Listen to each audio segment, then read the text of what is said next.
Assalamualaikum Mas, gimana kabarnya? Waalaikumsalam. Alhamdulillah Mas. Sehat ya? Sehat. Alhamdulillah. Eh, Baik Mas, langsung saja. Ingat tidak bukan seling yang kedua. Semoga ada perubahan ya Mas ya. Oke, dalam hal yang pertama mengenai pertanyaannya, bagaimana perasaan Anda sejak sesi konseling sebelumnya? Ya setelah konseling itu sih Mas, karena udah bercerita ya Mas, Iya. plong gitu loh Mas. Iya, ada ya. Oh, akhirnya ada orang yang mau dengerin ceritaku, nggak cuma keluarga, apalagi kalau keluarga kan cuma di rumah. Iya. Ternyata di perantauan ini ternyata ada yang mau dengerin ceritaku juga. Berarti agak Ya merasa plong karena bisa cerita. Berarti apakah ada perubahan kecil Mas setelah sebelumnya konseling, terus hal-hal kecil yang sekiranya sampai juga saya harus semangat selanjutnya Apa ya Mas, sebenarnya kalau kepikiran tetap masih sering Mas, dan ya akhirnya jadi percaya sih katanya bakal sembuh juga nanti perlahan. Jadi ya mungkin ada sedikit kepercayaan kesana juga. Oke. Kalau mengenai pikiran sampean Mas atau perasaan yang masih sering muncul setelah konseling di sini, sebenarnya kalau perasaan kalau ini tetap ada Mas.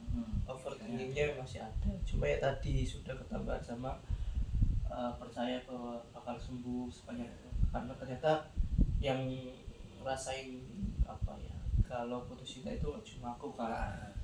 Ternyata bahkan di dunia tempat kerja saya sendiri itu ada yang mengalami fase-fase itu juga. Terus ya aku sih memang belum cerita ke dia, tapi karena dia cerita jadi aku akhirnya mikir ternyata nggak cuma aku ya gitu. Ada merasa diri saya juga pernah mengalami gitu ya. Iya, itu sih. Jadi galaunya tetap kadang ada, overthinking juga, cuma ya tadi akhirnya nggak merasa sendiri aja sih Mas. Temanku ada yang mau denger aku juga ada gitu sih. Oke. Selain pikiran atau perasaan, perilaku negatif yang paling sering muncul akhir-akhir ini apa Mas? Selain itu tadi, selain perasaan atau ya kalau merokok bisa diartikan negatif ya mungkin di situ ya, karena saya sebenarnya ya memang saya udah sempat berhenti merokok kan Mas, waktu akhir kuliah. Terus apalagi waktu hubungan sama dia itu dia nggak suka sama cowok perokok kan Mas. Saya berhenti merokok, cuma ya gara-gara stres ini terus saya balik lagi merokok. Cuma ya ngopinya udah kurang sih Mas, udah jarang ke kafe ya. Kalau ngopi ya udah ngopi di tempat kerja nggak apa-apa, nggak harus ke kafe. Oke, itu hal itu atau keinginan merokoknya itu Mas terjadi pada situasi apa, ketika apa? Ya pas ngerasa kosong gitu kan, apalagi pas sendirian. Iya, dalam lah gitu ya. Berarti kan tetap karena saya kan tipikal yang nggak ini ya Mas, nggak ngeblok gitu ya Mas ya. Ya udah ya makan nggak harus sampai blokin. Tapi di situ ya sebenarnya salahnya akhirnya saya nyoba stalking gitu lah Mas lah. Kalau kata teman-teman sih suruh di unfollow, di blog, cuma dihilangkan semua itu ya historinya itu lah. Cuma aku sampai sekarang masih nggak harus sampai segitunya sih, masa harus sampai blok-blokan gitu. Iya, sebenarnya itu masing-masing kayaknya Mas. Senyamannya sih ada prosesnya lah untuk melupakan ataupun meniadakan pemikiran tentang mantan. Oke, yang selanjutnya Mas, untuk mendukung menghilangkan pikiran-pikiran negatif Masnya, kan karena emang ketika Masnya berpikir tentang hal itu, berarti kan disampaikan merokok. Untuk menghilangkan hal itu atau menjadi tidak memikirkan itu dengan apa Mas? Apa ya Mas, pelariannya paling kadang baca buku, kadang nonton YouTube gitu-gitu.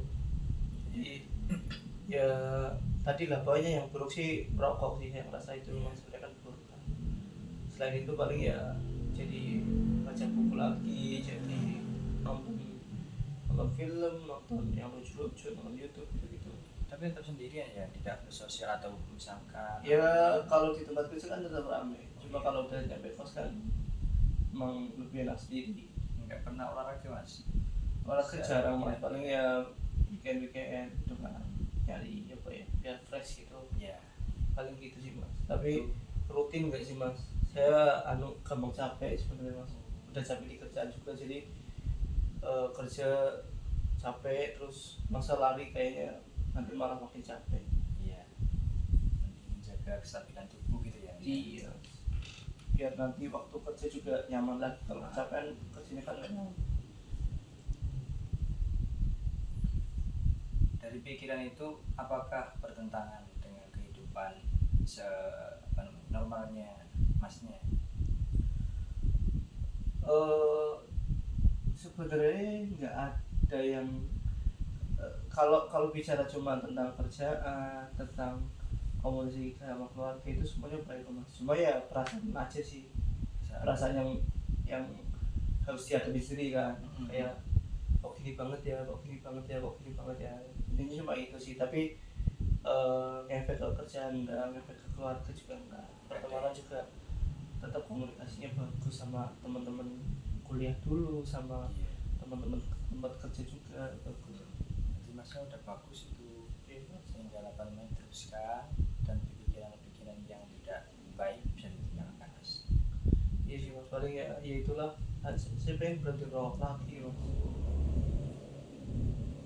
Karena apa ya, kalau udah merokok rasanya pengen merokok lagi, kayak udah tekan banget terus merokok ya. Jadi mending ya mas ya ngerokok dalam hal apa namanya maksiatnya itu cukup kecil daripada yang lainnya. Iya mas, jadi ya paling larinya cuma kopi sama rokok gitu sih mas. Udah bagus mas, nggak sampai ke main perempuan gitu. Iya mas, saya susah kenalan sama perempuan.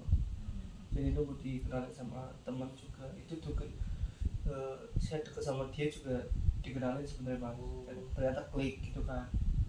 Di kerjaan berarti ya mas ya? Iya. Saya susah deket sama perempuan. Itu mas, kan masnya kan mengalami hal ini kan. Seumpama ada teman masnya mengalami hal sama, apa yang ingin anda katakan kepada temanmu? Sebenarnya kan saya belum sembuh total banget ya mas. Mungkin kalau saya sudah sembuh total, move on, mungkin saya bisa ngajarin pelan-pelan kalau ada yang lain mengalami seperti saya. Tapi karena dulu gitu ya? iya, tapi karena ini sebenarnya saya kan belum sembuh, cuma sudah ada pandangan, sudah ada rasa lega kan bercerita. Mungkin akan nyampein diceritakan, cerita sama orang tua, sama orang-orang dekat. Kalau yang butuh harus konseling sama orang yang ahli profesional, ya mending kesana, kita keluar duit gak apa-apa, yang penting kita nggak pikiran yang apalagi sampai kayak di kabar-kabar itu kan ada yang akan bunuh diri mas ya. Itu sangat Alhamdulillah saya sih nggak kepikiran kayak gitu, karena saya alhamdulillah saya kan ini orang tua jaga sholat, jadi ya bunuh diri itu kan kalau dosa besar, makanya saya takut hal-hal kayak gitu yang saya nggak sampai kepikiran. Pokoknya ya udah stres, mending saya ngabisin duit nggak apa-apa, tapi nggak ada pikiran untuk sampai mencelakai diri sendiri sih mas. Jadi ke temen pun kalau ada yang ngerasain kayak gitu, yang penting mereka tak ajarin atau omongin biar tetap cerita, tetap ngomong gitu sih. oh iya gini mas, tadi kan berapa disampaikan kabar kendalanya ataupun saya gagal misalnya kayak gitu kan, karena saya gagal karena ada yang putus cinta itu kan. Bisa nggak sampean merubah kata-kata saya gagal itu kan motifnya negatif, nantinya malah ke bawah pikiran dan sering keingat. Coba sampean ganti kata-katanya tentang hubungan ini gagal, berarti kan tentang hubungannya. Ya tidak pribadi masnya masih punya cita-cita ataupun langkah ke depannya, karena memang semua apa namanya proses itu ada gagalnya. bukan dirinya masnya gitu ya mas ya. Berarti prosesnya itu ya mas ya, Iya. cintaannya saja yang dekat Iya bukan saya. bener. Tapi masnya masih punya cita-cita, punya keinginan dan bisa memilih yang sampai inginkan sudahnya mana ya. Itu mas ya. Iya mas. Oke. Berarti tadi sudah disampaikan mengenai apa namanya aktivitas yang biasa membuat anda merasa sedikit lebih baik. Tadi kan tentang baca buku gitu ya. Nonton YouTube, Iya. film gitu. Boleh diselingi tadi mas mengenai olahraga, karena emang olahraga itu nanti pikiran mas, pikirannya itu sudah fokusnya ke olahraga kesehatan gitu kan, tidak pikiran yang negatif tentang mantannya masnya. Jadi agak relax pikirannya dan suasananya juga sosialnya akan terbangun terus gitu mas ya. Itu pertanyaan selanjutnya. Hal apa yang ingin anda mulai lakukan untuk menjaga diri anda ke depan?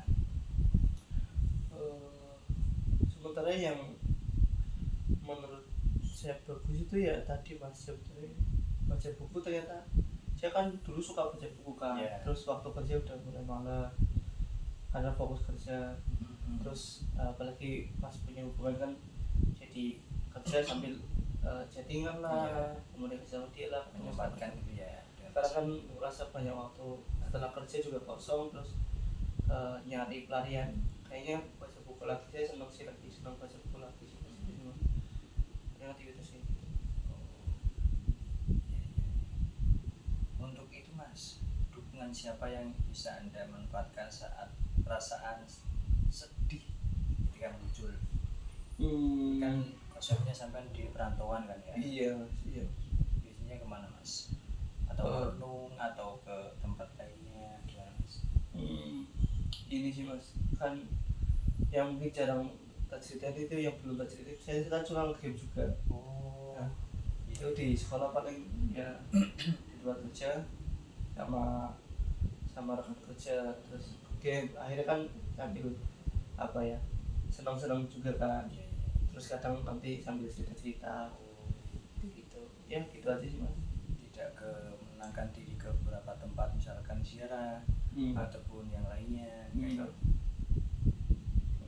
Jarang. Untuk itu selanjutnya mas, dari kan beberapa minggu kita udah bertemu dan menceritakan masalah-masalahnya, bolehkah disampaikan langkah kecil yang akan dilakukan minggu ini mas? Ya nantinya saya juga akan menangkap nantinya gimana perkembangan masnya. Tadi mungkin baca buku lanjut, terus lebih terbuka mungkin cerita sama orang-orang, maksudku saya apa ya ketimbang disimpan sendiri gitu. Terus yang ketiga mungkin ya nyoba olahraga selain weekend sih. Kayak misalkan sekiranya hari itu nggak capek banget, misalkan hari weekday waktu kerja terus seharian nggak begitu capek, tak sempat olahraga, tak malam-malam gitu setelah isya, sebelum nanti pulang, habis pulang bersih-bersih terus tidur gitu. Paling kayak gitu sih mas, pikiran saya mas, karena belum bisa bantu. Fokusnya masih merawat diri stabil gitu mas ya. Iya. Ya, memang harusnya seperti itu. Nantinya akan lambat tahun akan lebih baik lagi semoga ya. Iya mas. Penutupnya, pelajaran apa mas yang sampean dapatkan ketika urus cinta ini? Apa ya, ini sih jangan apa ya, karena sakit hati ya kecewa, jadi mungkin nanti kalaupun jalin hubungan lagi jangan yang bener-bener apa ya menaruh semua ekspektasi ke sana. Jadi kayak tetap ada ruang untuk ya barangkali bukan jodoh kan, jadi harus punya ruang itu biar kita nggak gampang ini sih mas. Misalkan nanti hubungannya gagal lagi, ya memang prosesnya begitu, jadi nggak langsung kayak oh iya gitu sih mas. Jadi paling itu nanti jadi kayak ekspektasinya yang kayak muluk-muluk banget, dekat sama hubungan lagi terus langsung pasti bisa 100%. iya paling gitu sih mas. Ya. Untuk pandangan diri sampean pribadi mas, sekarang dibandingkan sebelumnya masih sama seperti halnya saya itu sebagai hal yang paling gagah atau yang paling Enggak sih mas, alhamdulillah sekarang pas konseling pertama kan jadi lebih lega, ternyata memang undang-undang itu harus diceritain, harus disampaikan ke orang-orang, nggak cuma ke keluarga deket toh, tapi juga ke teman kerja juga boleh, ke profesi juga itu yang pertama udah lega. Terus yang kedua ternyata tadi apa ya, pikiran-pikiran yang sering kalau itu sebenarnya bisa diisi sama hal positif kayak olahraga, dia masuk baca buku gitu-gitu sih, itu sih mas. ya, berarti overthinkingnya itu agak mengurang gitu ya, Iya. secara positif ya. Oke mas, dari konseling ini mas boleh berikan apa namanya feedback ataupun saran atau pengakuan setelah melaksanakan konseling di sini gimana mas? Saya senang sih mas, ternyata ada yang mau dengerin cerita saya pertama. Yang kedua ternyata yang punya permasalahan kayak saya ternyata nggak cuma saya, ternyata banyak orang juga. Yang ketiga ternyata ada hal-hal yang tak lakuin nggak baik sebenarnya, walaupun itu bilangnya pelarian tapi pelarian yang nggak baik, ternyata ada pelarian yang bisa baik loh. Itu sih mas, jadi saya senang saya dapat insight baru, wawasan baru tentang apa ya, cara menangani kita biar nggak melulu kalau nggak melulu overthinking gitu sih mas. Itu sih mas, senang sih mas ya mas. Yang terakhir mas, harapan sampean setelah konseling ini berakhir nantinya akan berkomitmen seperti apa mas? Saya melihat ke perkembangan saya lagi ya, misalkan saya merasa butuh cerita lagi, saya bakal ngontak mas lagi, saya bakal datang lagi. Tapi sekiranya saya mulai nyaman, mulai bisa lebih semangat lagi, mulai nggak galau-galau lagi, ya mungkin ini menjadi pertemuan yang apa ya, menyenangkan lah. Yeah. Pokoknya bisa diberikan kesempatan ketemu mas, itu senang banget saya. Baik, terima kasih mas ya atas apa namanya cerita. Terima kasih mas ya. Semoga besok sudah sehat dan stabil, bisa melaksanakan apa namanya, perasaan tidak pikiran secara apa namanya negatif, hanya apa namanya positif gitu. Nanti akan apa namanya selaras tentang hal-hal kedepannya. Iya. Terima kasih mas ya. Saya tutup. Assalamualaikum warahmatullahi wabarakatuh. Waalaikumsalam warahmatullahi wabarakatuh. Terima kasih mas.